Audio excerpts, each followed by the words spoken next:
Gràcies, presidenta, consellera, diputades, diputats.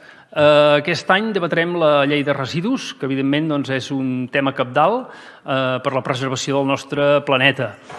És obvi que hem de passar d'un sistema de producció i de consum lineal, en què tot acaba amb un residu acumulat, a un model circular en què tot es pugui optimitzar i tot s'aprofiti, i enfocat, òbviament, a l'ideal del residu zero.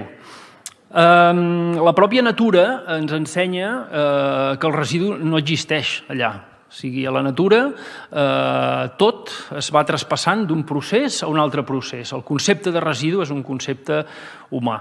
Nosaltres, per poder fer tot això, el que hem de tenir clar és que cal una revolució, una autèntica revolució tecnoecològica, que això ens implica a tots, a cadascú de nosaltres, tant quan produïm com quan consumim. I per fer-ho hem d'aplicar el que s'anomenen els 4 RES, que vol dir reduir, vol dir reparar, reutilitzar i reciclar. I els hi posaré un exemple que és molt domèstic, però que almenys a mi em va molt bé per recordar-ne l'ordre, i és els texans.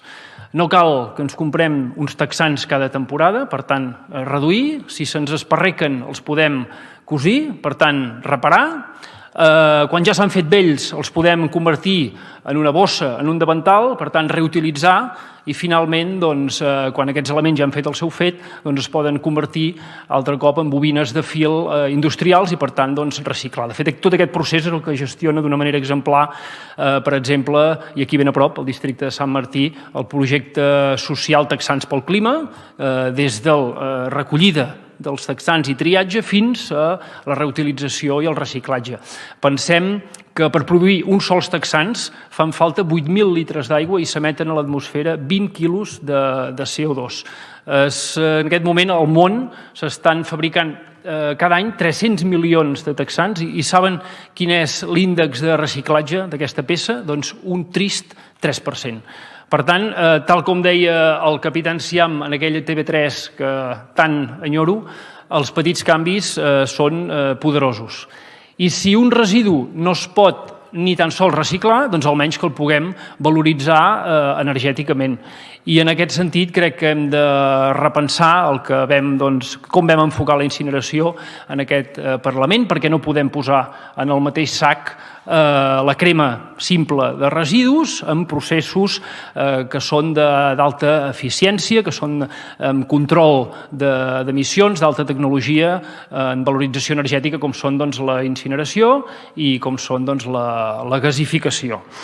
I sobretot mentre no arribem a l'ideal del residu zero i amb la realitat que tenim en aquest moment i que seguim produint residus, sobretot industrials, químics, farmacèutics, etc., i que ens agradi o no, bé hem de gestionar. Per tant, reduir, reparar, reutilitzar, reciclar, valoritzar i l'últim recurs haurà de ser sempre el fracàs d'enterrar-lo en un abocador.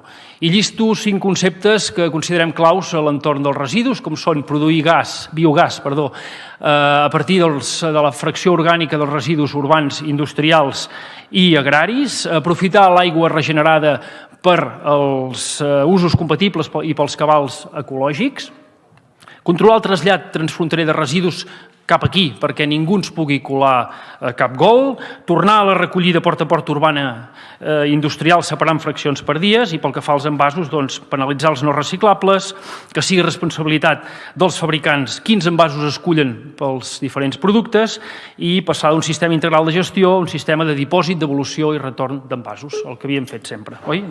Retornes l'envàs de vidre, et tornen X cèntims. I és per poder aplicar totes aquestes polítiques que els estic explicant i moltes més que necessitem mantenir nostre el cànon de residus, que és una eina de consens i d'èxit, que retorna finalistament a qui el paga, que incentiva multiplicadorament a qui ha pagat aquest cànon i que ens ha permès situar Catalunya com un referent en la gestió de residus amb una taxa, amb un índex de reciclatge del 46% i creixent, que dobla quasi bé l'índex que té en aquest moment l'Estat.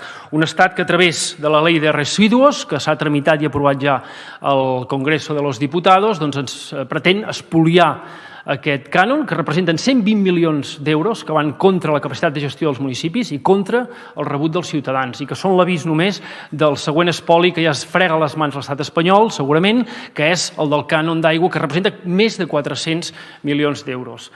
Senyors socialistes i comuns, vostès tenen l'oportunitat, com va dir el conseller Giró abans d'ahir en aquest mateix faristol, de frenar aquest enèsim espoli al Senado, en aquest cas. Jo espero que ho facin, tinc els meus dubtes. En qualsevol cas, és evident que l'única esmena realment efectiva a totes aquestes lleis d'espoli és la independència. Moltes gràcies.